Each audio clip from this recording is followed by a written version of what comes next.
for joining another virtual meeting.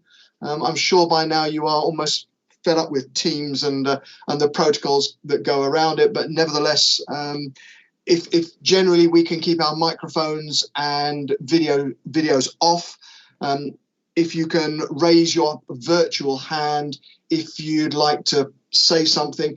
If for any reason I don't pick that up, or Luciana or Brian don't comment to me, turn on your mic and turn on the video and just come straight on it. But that's not a challenge.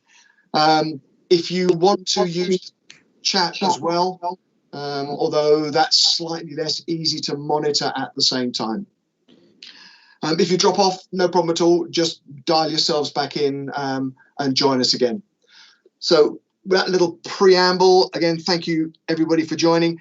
I'm hoping today's meeting won't be particularly long.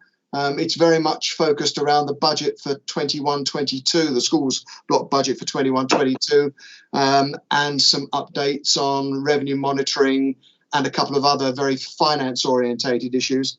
The meat of our regular meetings has been moved, as I think you're all aware, to the extraordinary session that we're going to have on Friday at 12 o'clock.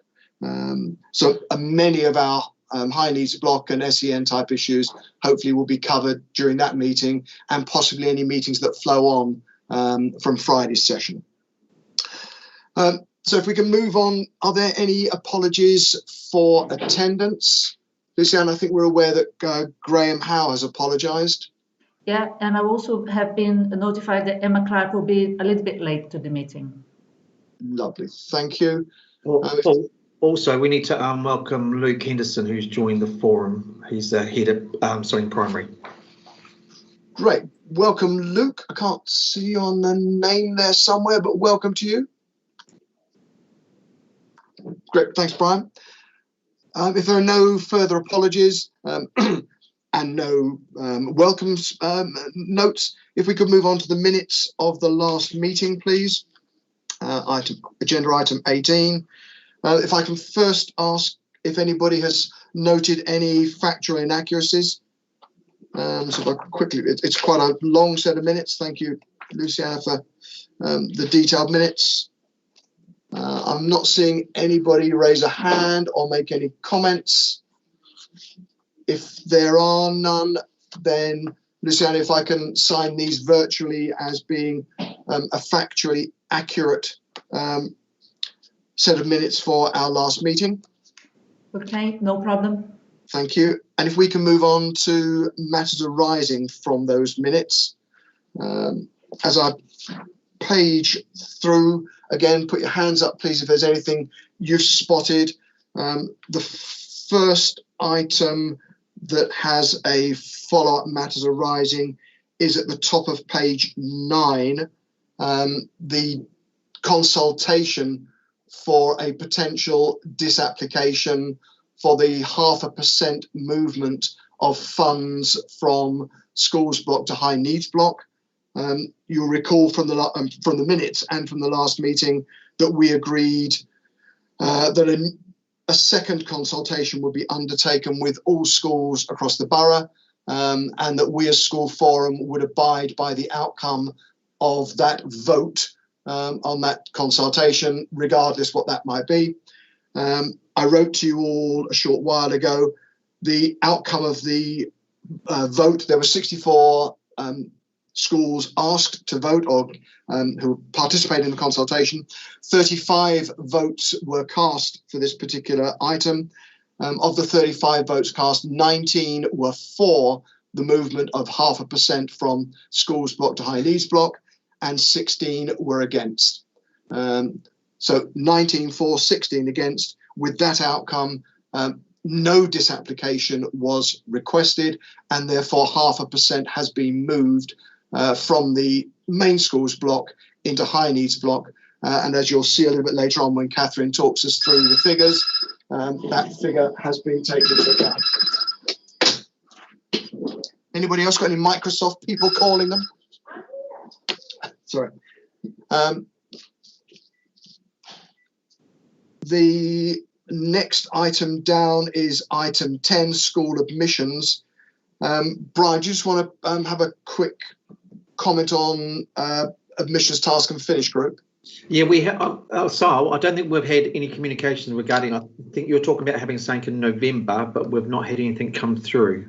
Yeah, you're absolutely right, Brian. I was hoping that we would have something in November. Unfortunately, I was unable to arrange that. I do apologise. I will make sure that we do have something in the spring term, so following the new year. I really, really do apologise, because I know that this is a task group that I've committed to pulling together, and I haven't been able to do that as yet. I do apologise. No, we appreciate you're busy. I think our concern is just that with the consultation, any change that we do make, it's not really going to get into effect for the next academic year. So looking for the following year, which is a worry. Yeah, I do recognise that, Brian, and I think that if there are any specific challenges that relate to or changes that we might want to think about in terms of September 21, then please flag those now and we can see what we can do to resolve. But again, I'm trying to look to get a meeting very early on in the spring term. Thank you. Sal, is it appropriate to suggest that at the January meeting of Forum, which I think is about the second week of January, it's the 13th of January, would it have been possible to get the task and finish group together by then, or is I see no reason why not, Paul. Okay, thank you. Then, Luciana, at some stage, let's add an update from the TNF group on admissions to our forward plan for January. Thank you. I'm still paging through our minutes. It would appear we've not seen an update from Piers Brunning. The minutes comment that he'd provide a response to the questions that were raised at the meeting. I'm not quite sure. Lynn, could I perhaps ask you to follow up with Piers so that by the January meeting we have his update?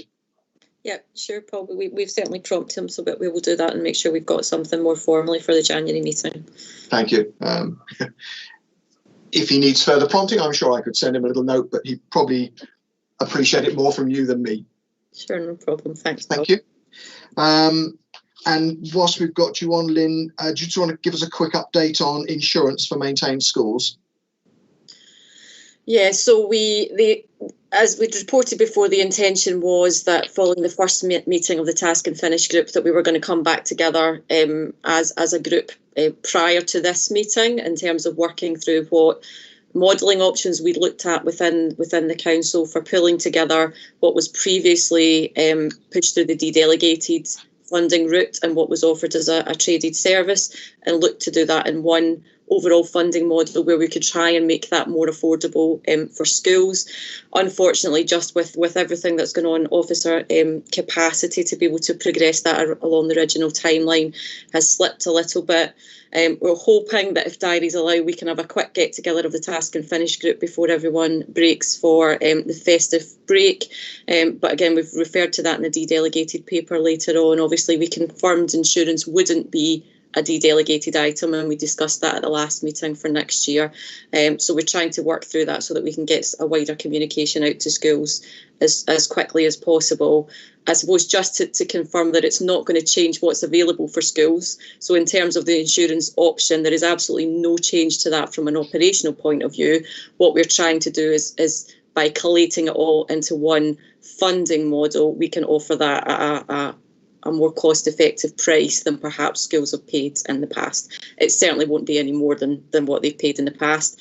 It still won't necessarily compete with the lower price of the RPA, and that will be something that individual schools will be able to consider, because it'll effectively all be a sort of buy-in option rather than Part D delegated, where we need to have a consensus vote. It will allow schools to make their own decisions in the new year about where they want to go, but we'll certainly bring that back in far more detail to Forum in January. Thank you. Carol, I know this is one of your points from several meetings ago. Are you comfortable that approach will work for maintained schools? By the sound of it, insurers will won't be in the package of de-delegated items in the forthcoming budget, but you will have an opportunity to buy in should you choose to. I think that's a really good situation for schools to be in. Lovely then. Thank you, Carol. Lynn, thank you very much. That's great. I'm still paging through the minutes. I've got to page 14. Has anybody else got any matters arising that we've not picked up in that little session where it's not a substantive item for later on in the agenda or covered by Friday's meeting? I can't see any hands up. Then thank you for that. If we can move on to item 20, which is the revenue monitoring report. And I think I'm handing across to Catherine for this. Yes, thanks, Paul. Right, let me share my screen. I'll just get the agenda up.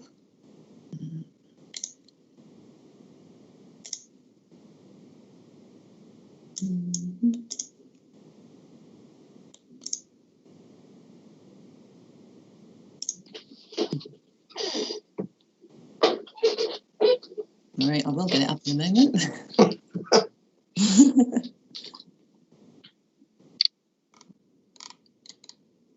There we go. Okay, hopefully everyone can see that. I'm halfway through it.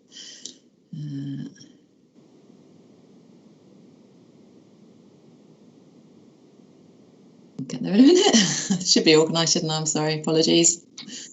Okay, right, revenue monitoring. Okay, so Schools Forum is asked to note the contents of this report, please. We've moved slightly to from last forecast in October, so we've now got an in-year deficit of 2.9 million, which is an increase of 289,000.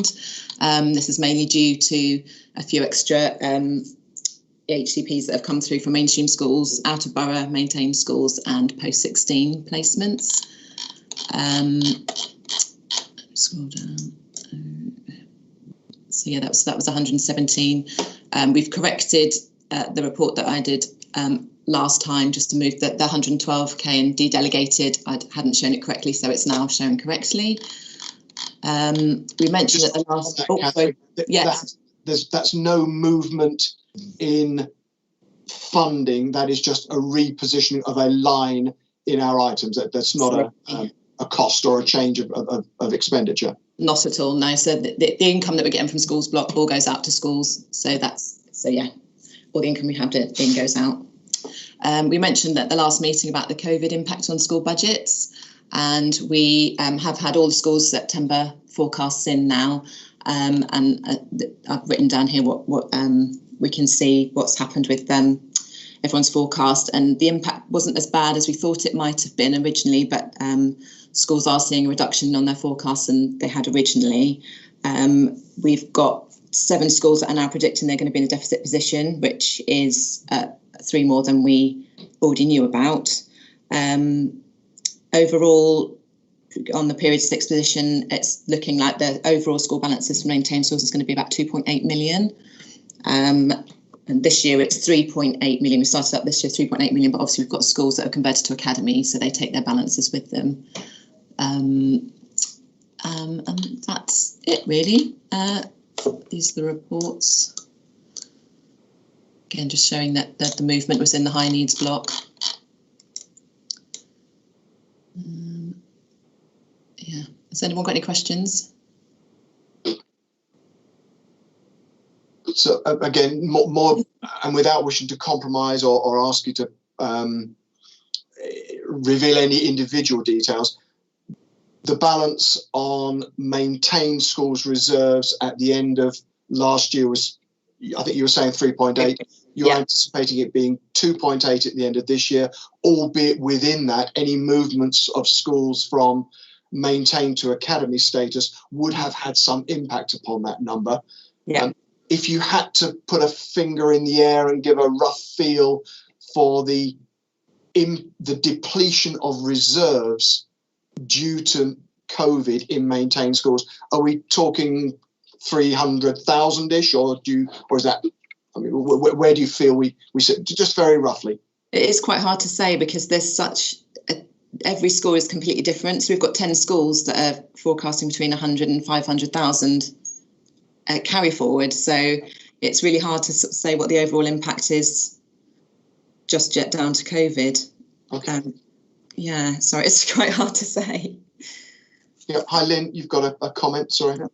Yeah, just to add that when we looked back at last financial year as well, I think, schools, as all of us are with our finance hat on, tend to be quite prudent in assumptions around where we are. And sort of this time last year, the expected balances for schools at year end was being reported as actually quite a bit less than it turned out to be. So I think obviously as we go through the next few months, that will allow us to firm up on some assumptions. We've identified through some of the month 6 monitoring where some schools perhaps that we can help them reflect. There's perhaps income that they haven't reflected in their reports, etc., that would work through. So there is absolutely no doubt, as Catherine said, while the review of month 6 has shown that the position might not be as bleak as we thought, it has to be recognised that's only part of the picture. Schools have obviously been doing a lot of work that they can themselves to be able to offset the impact of COVID. So even for some of those schools where they're not necessarily falling into that category of being in a deficit or being in real difficulty, it doesn't mean to say that they haven't had to take real action behind the scenes to be able to address that. I think that there's a number of schools going forward where the impact from this year is going to take some time, I think, to really work through and understand. And as Catherine said, there is a whole range of situations underneath that, that one big figure of balances for maintained schools. There's such a raft of circumstances that individual schools find themselves in that, as we've discussed before, it's difficult to go into this in a lot of detail when we feel we can only talk about maintained and we can't reflect on all schools. But there is a real range of circumstances underneath, and I'm sure everybody's battling with the same difficulties.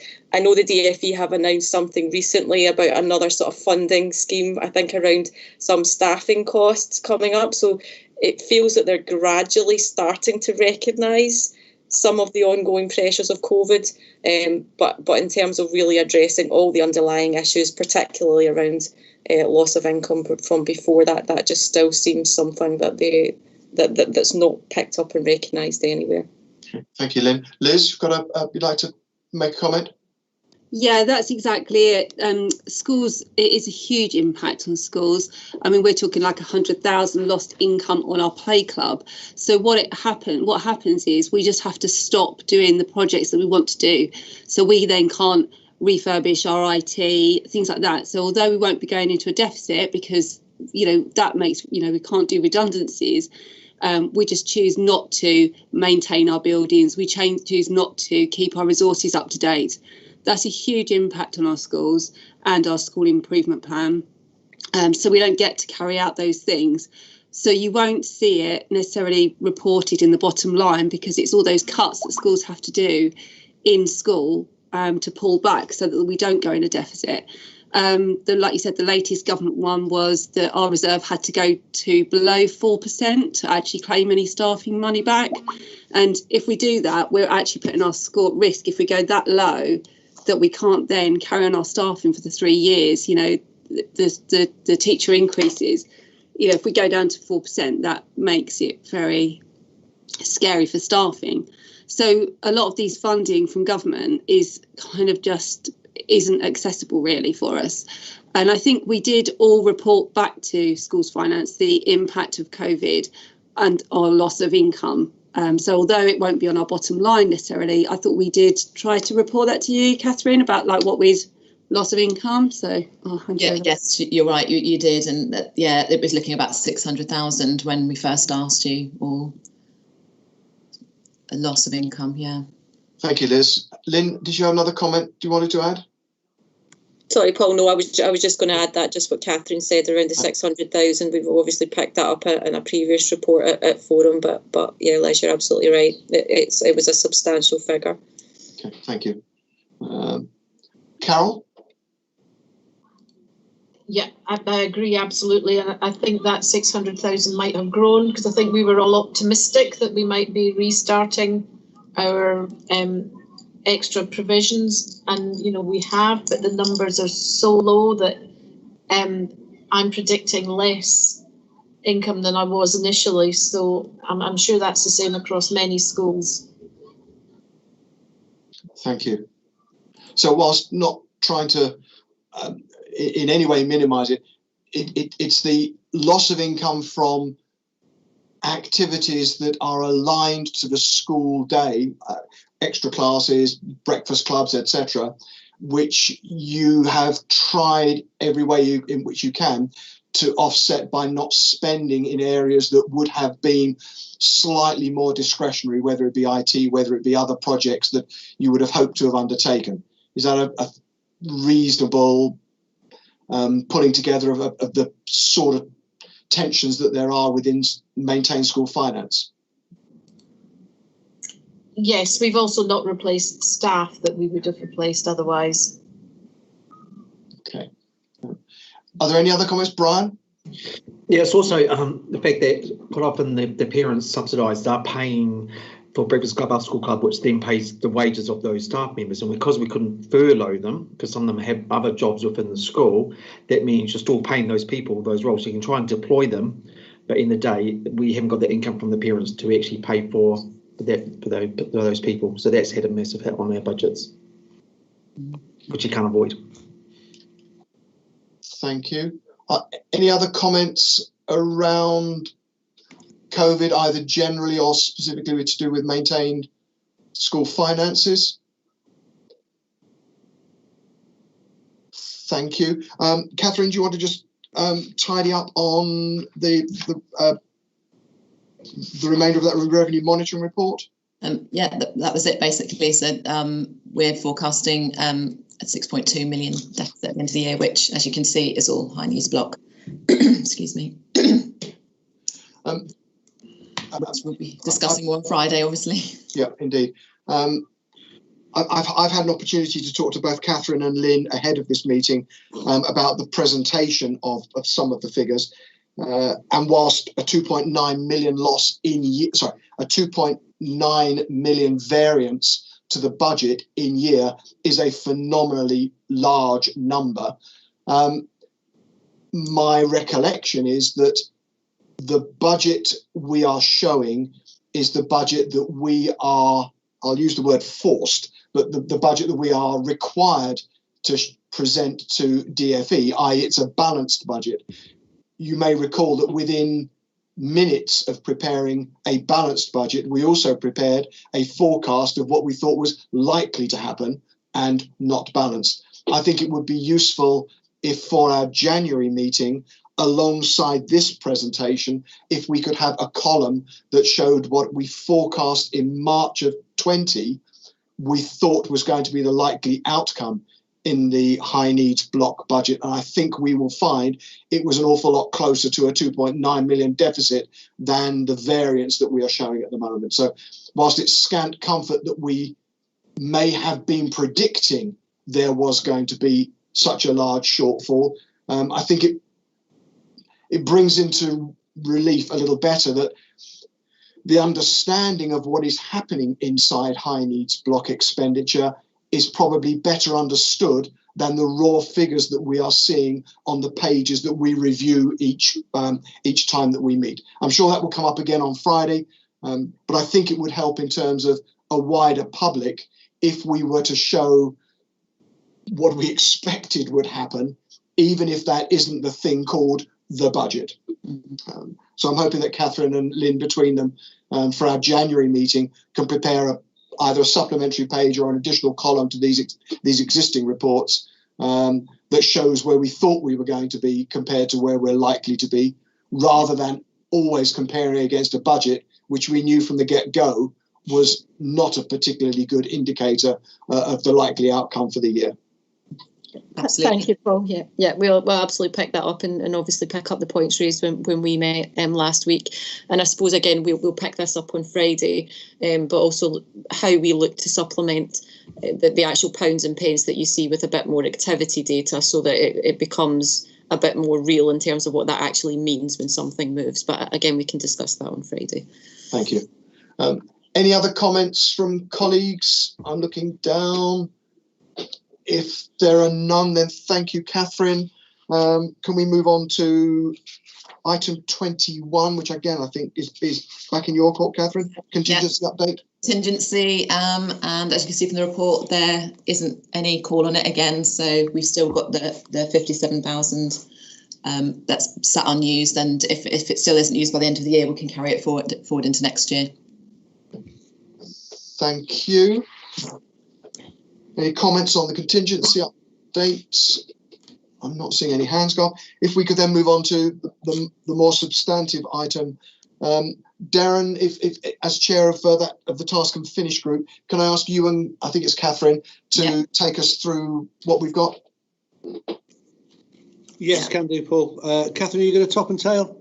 Yeah, that's fine. Yeah, so this form's asked to agree the recommendations of the Task and Finish group, and also we want to consult with schools again about the proposed indicative budget, and we will once schools, we'll bring that back in January. We'll consider the views of the schools in the January meeting. Right. Let me scroll down. Need to get you a faster mouse, Catherine. I know, it's just really clicky as well, isn't it? I'm really sorry. Okay, so at Task and Finish group, we recommended that we'd keep the primary and secondary ratio the same at 1 to 1.29. Part of the initial consultation with schools was to move all the national funding formula factors by a third, the factors towards the national funding formula factors by a third, which we've done. We initially modelled 3 lump sums, 150,000, 135 and 120, and we discarded the 120,000 because that was negatively impacted on our smaller schools. And we've kept the minimum funding guarantee could be between 0.5% and 2%, and we've kept it at 1%. We had a further consultation after the October meeting just to talk about the minimum per pupil levels for the Pigott School, our all-through school, because the way that the national funding formula model worked wasn't fair, and 97% supported that. So we've sent this application off to the DFE, and we're waiting to hear back that they've approved it. I don't see why they wouldn't, but we still have to wait and see. And then they will give me the ability to change the authority pro forma tool so that I can change the minimum per pupil levels for the Pigott School. The second question we asked was to give clarification about the 0.5% movement from the schools block to the high needs block, and that was 54% were in support of that. So I've included that in the modelling, taking the 0.5% off, which is just under 600,000 that will go to the high needs block next year. Darren, did you want to add anything? No, it's all good so far. Thank you. I think the most important thing is that we modelled lump sum at 150 and lump sum at 135 and settled on lump sum at 135 rather than 150 because there was very little impact on any schools at all, and that helped us move closer towards the national funding formula. Exactly. Yeah, because the national funding formula this year, the lump sum is 117,000. So they increased it a little bit of percentage each year, but it's nowhere near 150. So we've decided to go down towards that, and it didn't affect schools that much because of the minimum per pupil level funding. We found it didn't, when the models, it didn't affect schools, did it, Darren? That's right, yeah. Yeah. Okay, so I've just put a few tables in here just to show how the what I've done with the appendix is I've taken 0.5% off. We've got the new October census pupil numbers in there. They're still provisional at the moment, but it's as close as we can get to what we think they're actually going to be. We haven't updated the pupil characteristics yet because we won't get that until the end of December. So we're still basing it on the pupils' characteristics from last year, like the deprivation amounts and EAL prior attainment. So they will change slightly when we get the actual APT in December. But we've got the new pupil numbers, the higher pupil number that's gone up by 400 pupils. So we've got more income coming in. What else have I done in the model? So it's just pupil numbers, characteristics haven't changed, obviously. And the other thing I haven't done is change the minimum per pupil level for Pigott because I can't physically do that yet in the tool. So that will adjust the figures slightly. So the Pigott will get slightly more and everyone else will go down a little bit. But this is as close as we can get to what we think you're likely to be getting for next year. So that's what we're going to consult on with schools before the Christmas holidays. I think if I can jump in, Catherine. Yeah, sure. What's interesting is that when we started modelling, we were modelling at 100. We started off at 113 million, then it was 119.5 million. Yeah. 119.5 million. But that figure's increased to, was 121.67 million. It's there right in front of us. Yeah. So for the Task and Finish group in particular, there's an extra 2 million that's in the pot compared to the numbers that we were looking at in November.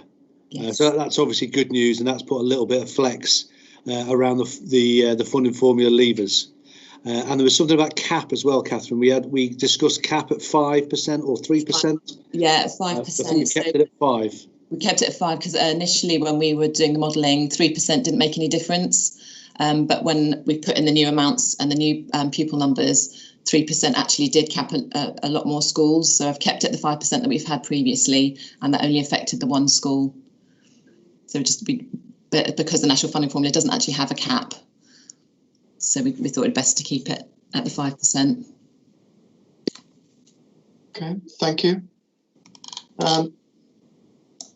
Any comments or questions from colleagues? I'm looking down. I'm sure everybody's first reaction when they got the look at that. Go straight to this page. I made it really small, so it's really hard to see as well. Thank you. I'm not seeing any hands raised at the moment. So just for colleagues' clarification, we will now, that's the royal we will now go out to all schools with effectively this set of principles and this set of early indicative figures as part of a consultation. We'll receive feedback from the schools so that by the time we meet in the second week of January, we will, as school forum, we will be able to consider what colleagues have said, what school colleagues have said to the consultation, and then recommend that either the budget is accepted or amended or changed or whatever that might be. And that will all be in time for your submission to DFE on the 20th of January. Yes. Yeah. Okay, thank you. Then if there are no other comments, with thanks to Catherine and your team, Darren and the Task and Finish group, thank you very much. The whole thing just feels so much more, I'll say, comfortable.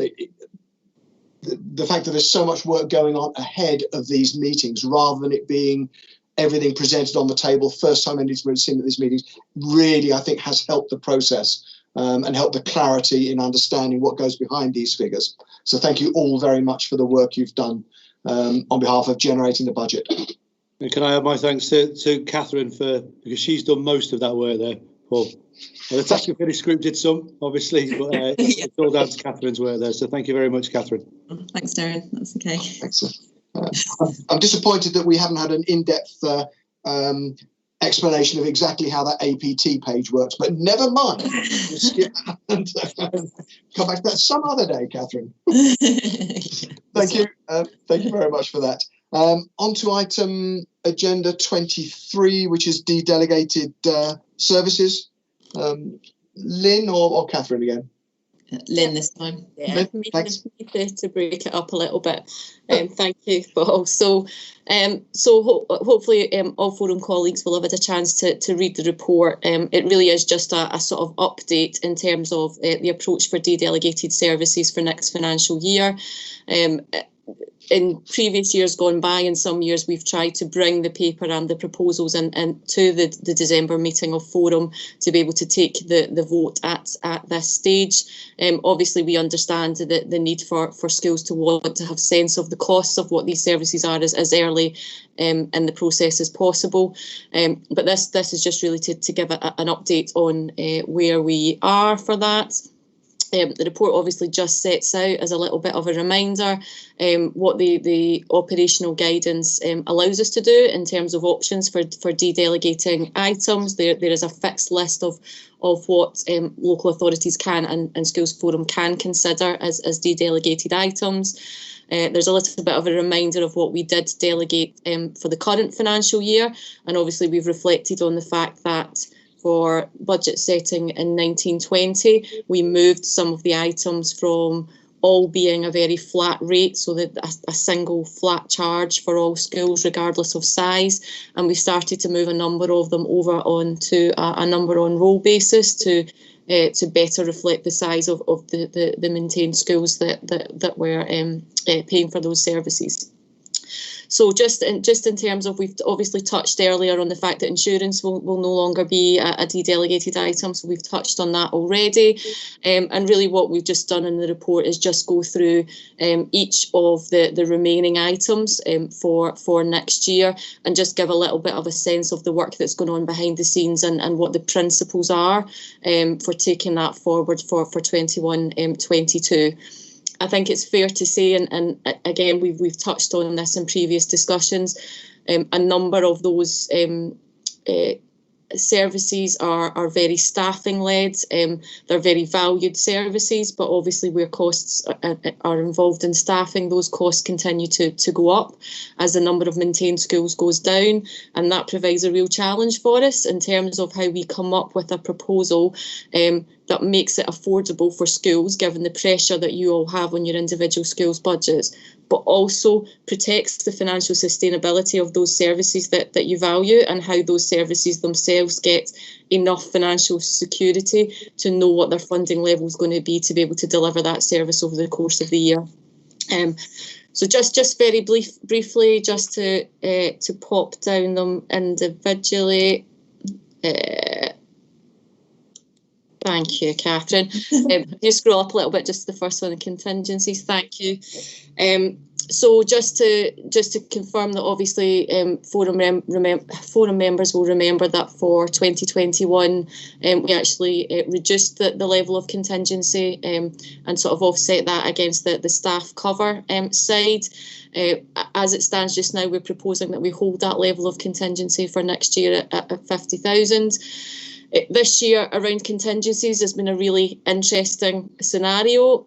I suppose picking up on what we've talked about earlier about the COVID impact on schools, and the fact that contingencies, one of the reasons it's designed is to provide support for maintained schools where they find themselves in a circumstance that's not of their doing. You could argue that that's exactly the experience everyone's had this year, but unfortunately £50,000 in the pot is not, doesn't even scratch the surface of the extent of that. But it is proposed as it stands just now that we maintain that 50,000 level for next year. But again, any comments or views on that we can obviously take on board. Moving down into behaviour support services, so again, we can touch on this in Friday's meeting, but we've kicked off a review in conjunction with Jay and colleagues at Foundry College, obviously recognising their overall funding model, etc., hasn't been reviewed for a number of years. It's been part of the improvement work that we've been looking to take forward. And obviously sort of de-delegated as a part of that. It's part of their overall equation in terms of ensuring they've got that financial sustainability. So again, we're picking that conversation up with them in terms of how we find a sensible way forward for next year that provides Foundry with enough certainty on that. But again, given the number of schools falling, that we try and strike a balance in there. Sorry, Catherine, can you scroll down very slightly for me?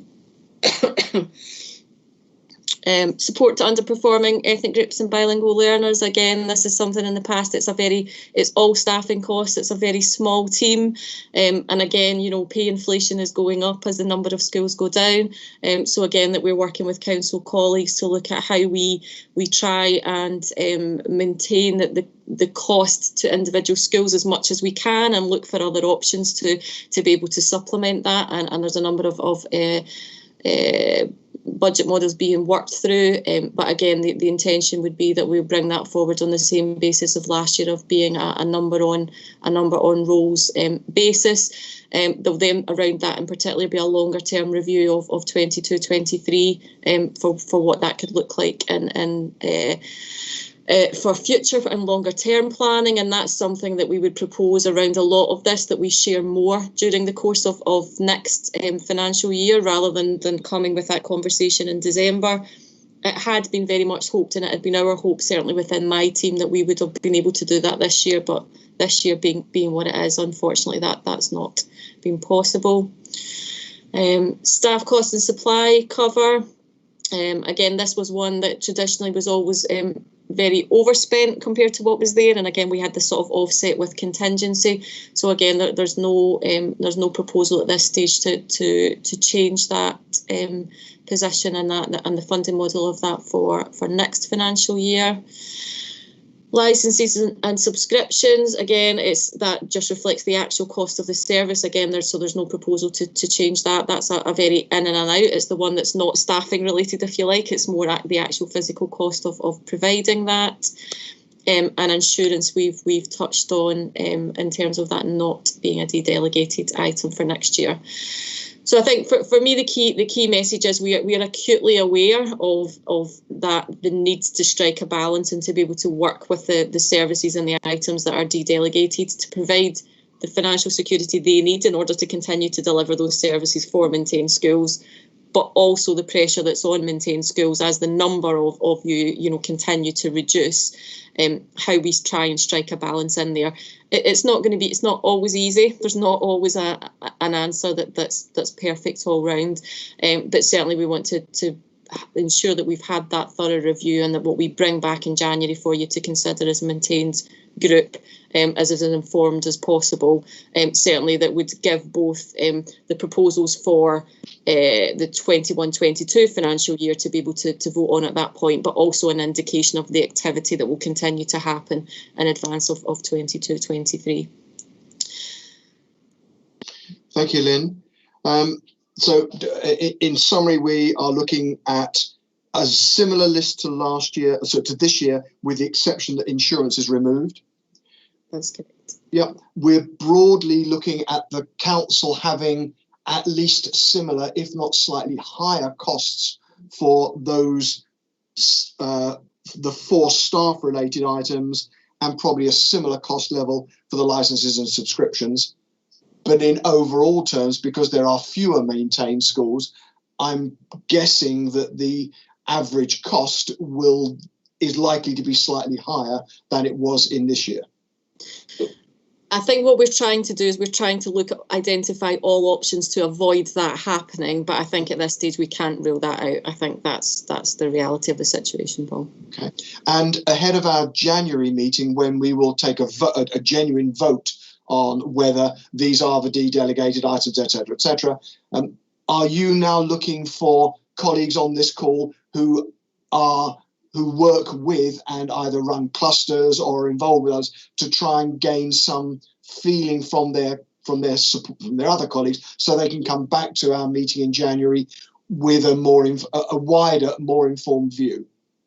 I certainly think that the more we can inform and be prepared to be able to make a decision in January that everyone's comfortable, as informed as possible, anything that anyone can do to support that, then we're more than happy to take that on board. Thank you. Any comment from colleagues? I'm thinking of those that will be talking to their counterparts or their peers in other schools around where we're heading. Not seeing any hands at the moment. In that case, thank you, Lynn. If we can then move on to the last formal item on the agenda, which is the forward plan. And unless anybody's got any comments, we'll add admissions. The Task and Finish group, an update from admissions to the 13th of January meeting.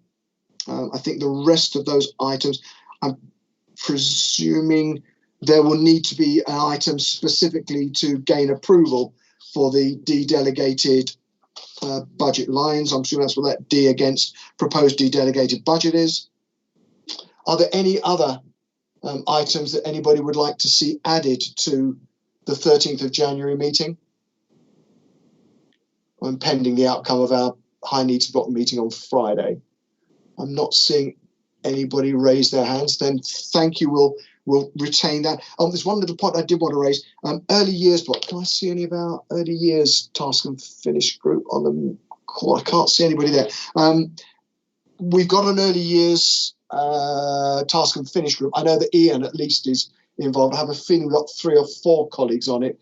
Will you have met well before that 17th of March meeting so that the feedback we get to the early years block budget is obviously an informed one, but one that's got a wider understanding by having involved our early years friends? Yeah, so our intention is as soon as we get information out in December from the DFE and we've got a clearer steer of where we are, that we kickstart as many discussions as possible to be able to do that. So yes, absolutely, Paul. We would absolutely hope that by the time information is presented to Forum in March, everybody's comfortable and had an opportunity to work through how we've gotten to that point. Exactly what I wanted to hear. Thank you very much for that, Lynn. Great. Then if there's no other comments on the forward plan, I will just quickly run down the list for any other business. Brian, anything from you? No. Karina? Not from me, Paul. Thank you. Darren? No, Paul. Carol? Nothing. Ginny? No, thank you. Jay? No, thank you. Catherine? No, thank you. Liz? No, thank you. Luciana, anything we've missed or should have picked up on? Luke, welcome, and have you got anything you'd like to add to any other business?